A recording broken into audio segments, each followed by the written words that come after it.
A couple of things just off the cuff.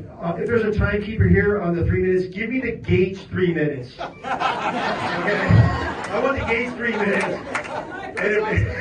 Tony, give us a 10 second. We're supposed to keep it to 5 minutes, and Tony, if I get to 4:50, give me that 10 seconds. 10 seconds. I'm familiar with that. 10 seconds. Let me just give you a brief overview of who I am.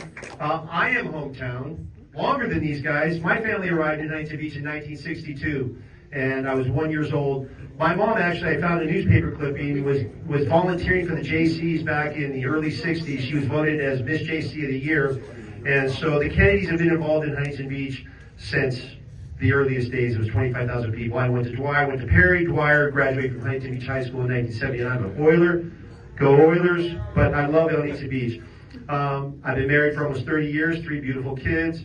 I am a volunteer, coach youth sports for over a decade. I'm a man of faith, and I'm a businessman. I bring business acumen to the dais. Not that we don't have any. I will be in addition to that. I've been involved with very successful entrepreneurs, spent almost 30 years with these gentlemen who built 2 of the largest transactional marketplaces in the world, had a gigantic exit. I'm still with them doing things. They're my mentors, and they're incredible people. So I want to bring that business acumen where you have to be held responsible, you have to produce results, and things are measured. I want to bring that to Huntington Beach. So with that said, I'd like to just kind of go through some of my remarks here. First and foremost, Pat Burns appointed me he was smart enough to appoint me to the Planning Commission. And for anybody that knows what's been going on over that senior center, I did vote no on that senior center on Bolsa Chica and Warner. I took the developers to task. I questioned them on everything under the sun, from bad precedent, too much, land use change, zoning change. The Fab Four, also known, in my opinion, as the Fantastic Five, are all true and genuine friends of mine. I couldn't be more proud to be endorsed. My kids ask me, Dad, why are you going to run for city council? They see what's going on. It's not fun. It's a lot of work. It's a very simple answer. I love Huntington Beach. I want to protect and preserve Huntington Beach. The Huntington Beach I knew when I grew up. I've raised my family in Huntington Beach. And I can finish by saying I cannot change the national landscape. I cannot change the state landscape. But I can change and act locally, which is why I'm asking for your vote for city council.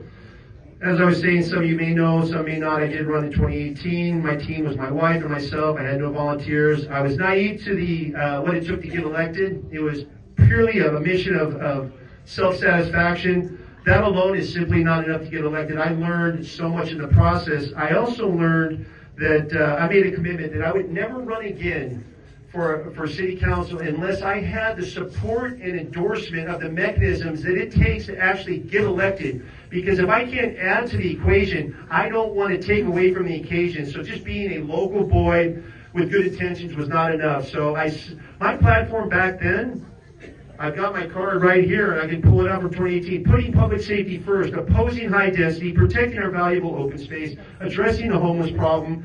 At the time, fighting the scourge of sober living houses.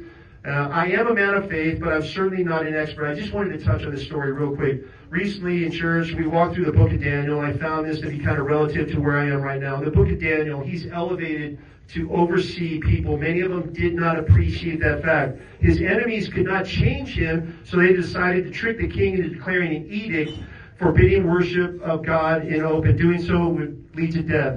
They did this because they knew they could not change Daniel, so they had to change the environment. So here's the tie-in. The environment in Huntington Beach has changed, but my pledges and my previous campaign promises have not changed. My core tenets are virtually the same as they were then, as they are now, in addition to now maintaining local control, fully backing the most incredible city attorney we have in the world here, Michael Gates, carrying the mantle forward because of the hard work the Fab Four is doing. So I want to be part of carrying that mantle forward, preserving the conservative voice.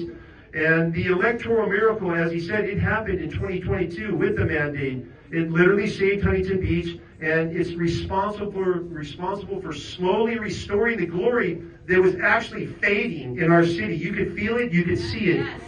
You could feel it. I've been here many years. I'm 62 years old. The goal now pushing forward is to take all 3 seats, protect Huntington Beach for years to come. The HB3, we want to be transparent. We want to be accessible. We are committed. You may ask, what can I do to help?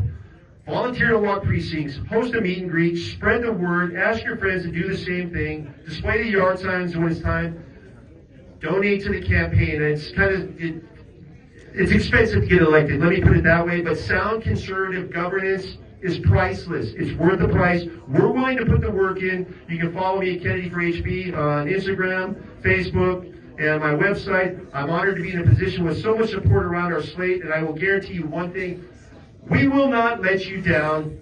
Thank you.